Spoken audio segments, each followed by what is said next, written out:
ಜೈ ಶ್ರೀರಾಮ. ನಮಸ್ಕಾರ ಎಲ್ಲರಿಗೂ, ನಾನು ನಿಮ್ಮ ವೆಂಕಟೇಶ್. ಇಂದು ನಾವು ತಿಳುಕೊಳ್ಳಬೇಕಿರುವುದು ಮಹಾಭಾರತದ ಆದಿಪರ್ವದ ದ್ವಿತೀಯಾಶ್ವಾಸದಲ್ಲಿರುವ ಎರಡು ಪ್ರಮುಖ ಕಥೆಗಳು. ಒಂದು ಕ್ಷೀರಸಾಗರ ಮಥನದ ಕಥೆ, ಮತ್ತೊಂದು ವಿನತೆಯ ದಾಸ್ಯ ವಿಮೋಚನೆ ಮತ್ತು ಗರುಡನ ಜನ್ಮಕಥೆ.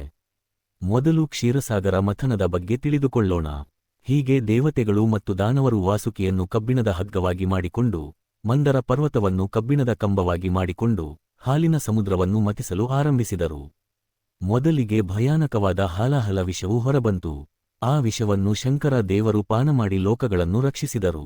ನಂತರ ಉಚ್ಛೈಶ್ರವ ಎಂಬ ಕುದುರೆ ಮತ್ತು ಐರಾವತ ಎಂಬ ಆನೆಯು ಹೊರಬಂದವು. ಇಂದ್ರನು ಅವುಗಳನ್ನು ಸ್ವೀಕರಿಸಿದನು. ಆ ನಂತರ ಕೌಸ್ತುಭ ಮಣಿಯು ಮತ್ತು ಲಕ್ಷ್ಮೀದೇವಿಯು ಹೊರಬಂದರು. ವಿಷ್ಣುಮೂರ್ತಿಯು ಇವರನ್ನು ಸ್ವೀಕರಿಸಿದನು. ಮುಂದೆ ಕಲ್ಪವೃಕ್ಷ, ಕಾಮಧೇನು, ಅಪ್ಸರೆಯರು, ಸೂರಗಳು ಮುಂತಾದವು ದೊರಕಿದವು. ಕೊನೆಯಲ್ಲಿ ಧನ್ವಂತರಿಯು ಅಮೃತದ ಕಲಶದೊಂದಿಗೆ ಪ್ರತ್ಯಕ್ಷನಾದನು. ಅಮೃತ ಕಲಶವನ್ನು ರಾಕ್ಷಸರು ಕದ್ದುಕೊಂಡು ಹೋದರು. ದೇವತೆಗಳು ಮತ್ತು ದಾನವರು ಅಮೃತಕ್ಕಾಗಿ ಯುದ್ಧಕ್ಕೆ ಮುಂದಾದರು. ಆ ವೇಳೆ ವಿಷ್ಣುಮೂರ್ತಿಯು ಮೋಹಿನಿ ರೂಪವನ್ನು ಧರಿಸಿ ರಾಕ್ಷಸರನ್ನು ಮೋಸಗೊಳಿಸಿ ಅಮೃತವನ್ನು ದೇವತೆಗಳಿಗೆ ಮಾತ್ರ ಹಂಚಿದನು. ರಾಹು ಮತ್ತು ಕೇತು ದೇವತೆಗಳ ರೂಪದಲ್ಲಿ ಅಮೃತವನ್ನು ಕುಡಿದರು. ಸೂರ್ಯ ಮತ್ತು ಚಂದ್ರರು ಇದನ್ನು ಗಮನಿಸಿ ವಿಷ್ಣುವಿಗೆ ತಿಳಿಸಿದರು. ವಿಷ್ಣು ಚಕ್ರಾಯುಧದಿಂದ ಅವರ ತಲೆಗಳನ್ನು ಕತ್ತರಿಸಿದನು. ಆದರೆ ಅಮೃತವು ಅವರ ಗಂಟೆಯವರೆಗೆ ಹೋಗಿದ್ದರಿಂದ ಅವರ ತಲೆಗಳು ಅಮರವಾದವು, ದೇಹಗಳು ನಾಶವಾದವು. ಆ ದಿನದಿಂದ ರಾಹು ಮತ್ತು ಕೇತು ಸೂರ್ಯಚಂದ್ರರ ಮೇಲೆ ವೈರ ಬೆಳೆಸಿಕೊಂಡರು. ಮೋಸಗೊಂಡ ರಾಕ್ಷಸರು ಬಲಿ ಚಕ್ರವರ್ತಿಯ ಸಲಹೆಯೊಂದಿಗೆ ದೇವತೆಗಳ ಮೇಲೆ ಯುದ್ಧ ಮಾಡಿದರು. ಅವರು ಸೋತು ಸಮುದ್ರದಲ್ಲಿ ಅಡಗಿದರು. ದೇವತೆಗಳು ಮಂದರ ಪರ್ವತವನ್ನು ತನ್ನ ಸ್ಥಳದಲ್ಲಿ ಇರಿಸಿ ಸ್ವರ್ಗಕ್ಕೆ ಹೋದರು. ಇದು ಕ್ಷೀರಸಾಗರ ಮಥನದ ಕಥೆ. ಈಗ ವಿನತೆಯ ದಾಸ್ಯ ವಿಮೋಚನೆ ಮತ್ತು ಗರುಡನ ಕಥೆ ನೋಡೋಣ. ವಿನತೆಯ ಎರಡನೇ ಮೊಟ್ಟೆಯಿಂದ ಅತ್ಯಂತ ಬಲಶಾಲಿಯಾದ ಗರುಡನು ಜನಿಸಿದನು. ಅವನು ತಾಯಿಯೊಡನೆ ದಾಸ್ಯ ಜೀವನವನ್ನು ಅನುಭವಿಸುತ್ತಿದ್ದನು. ಒಂದು ದಿನ ಕದ್ರುವಳು ಗರುಡನನ್ನು ಕರೆದು ಹೇಳಿದಳು, ಗರುಡ, ನಿನ್ನ ತಾಯಿ ನನ್ನ ದಾಸಿ, ನೀನು ದಾಸನ ಮಗ. ಅದರಿಂದ ಪ್ರತಿದಿನ ನನ್ನ ಮಕ್ಕಳಾದ ನಾಗರನ್ನು ನಿನ್ನ ರೆಕ್ಕೆಗಳ ಮೇಲೆ ಕುಳ್ಳಿರಿಸಿ ಸಂಚಾರಕ್ಕೆ ಕರೆದೊಯ್ಯಬೇಕು ಎಂದು ಆಜ್ಞಾಪಿಸಿದಳು. ಗರುಡನು ಆಜ್ಞೆಯಂತೆ ನಾಗರನ್ನು ರೆಕ್ಕೆಗಳ ಮೇಲೆ ಕುಳ್ಳಿರಿಸಿಕೊಂಡು ಸೂರ್ಯಮಂಡಲದತ್ತ ಹಾರಿದನು. ಅತಿಯಾದ ತಾಪದಿಂದ ನಾಗರು ಸೊಮ್ಮಸಿಲ್ಲಿ ಬಿದ್ದರು. ಕದ್ರುವಳು ಇಂದ್ರನಿಗೆ ಪ್ರಾರ್ಥಿಸಿ ಮಳೆಯನ್ನಿರಿಸಿ ತನ್ನ ಮಕ್ಕಳನ್ನು ಉಳಿಸಿಕೊಂಡಳು. ತನ್ನ ಮಕ್ಕಳ ಕಷ್ಟಕ್ಕೆ ಕಾರಣವಾದ ಗರುಡನನ್ನು ಕದ್ರುವಳು ನಿಂದಿಸಿದಳು. ಅದನ್ನು ಸಹಿಸಲಾಗದ ಗರುಡನು ತಾಯಿಯ ಬಳಿ ಹೋಗಿ ದಾಸ್ಯಕ್ಕೆ ಕಾರಣವನ್ನು ಕೇಳಿದನು. ತಾಯಿ ಹೇಳಿದಳು, ಕದ್ರುವಳ ವಂಚನೆಯಿಂದ ನಾವು ದಾಸರಾಗಿದ್ದೇವೆ ಎಂದು.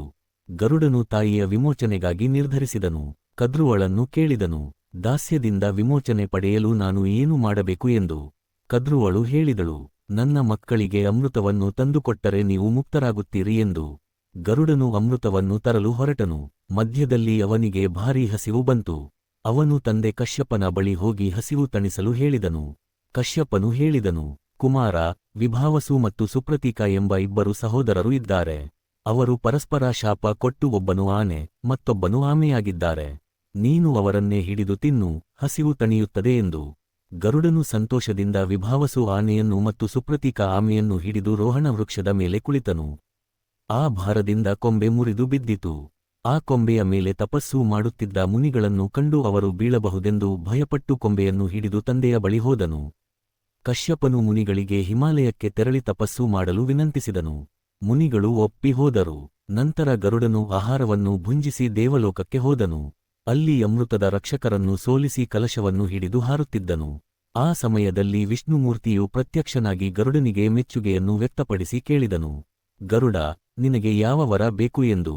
ಗರುಡನು ಹೇಳಿದನು, ದೇವ, ನಾನು ಸೇವೆ ಮಾಡದೆ ಚಿರಂಜೀವಿಯಾಗಿರಬೇಕು ಮತ್ತು ನಿನ್ನ ವಾಹನವಾಗಿರಬೇಕು ಎಂದು. ಇದರ ಮಧ್ಯೆ ಇಂದ್ರನು ಗರುಡನ ಮೇಲೆ ವಜ್ರಾಯುಧವನ್ನು ಎಸೆದನು. ಗರುಡನು ಅದನ್ನು ಗೌರವಿಸಿ, ನನ್ನ ದೇಹಕ್ಕೆ ಹಾನಿ ಮಾಡಬೇಡ, ಒಂದು ರೆಕ್ಕೆ ಬಿದ್ದು ಹೋಗಲಿ ಎಂದು ಹೇಳಿದನು. ಇಂದ್ರನು ಗರುಡನ ಬಲದಿಂದ ಪ್ರಭಾವಿತರಾಗಿ ಅವನೊಂದಿಗೆ ಸ್ನೇಹ ಬೆಳೆಸಿದನು. ಗರುಡನು ನಾಗರಿಗೆ ಹೇಳಿದನು, ಅಮೃತವನ್ನು ಕುಡಿದು ಲೋಕಕ್ಕೆ ಹಾನಿ ಮಾಡಬೇಡಿ ಎಂದು. ಅವರು ಒಪ್ಪಿದರು. ಗರುಡನು ಅಮೃತವನ್ನು ತಂದುಕೊಟ್ಟು, ನೀವು ಶುದ್ಧಿಯಾಗಲು ನದಿಗೆ ಹೋಗುವ ವೇಳೆ ಇಂದ್ರನು ಅದನ್ನು ಮರಳಿ ತೆಗೆದುಕೊಳ್ಳಲಿ ಎಂದು ಹೇಳಿದನು. ಹಾಗೆಯೇ ಆಯಿತು.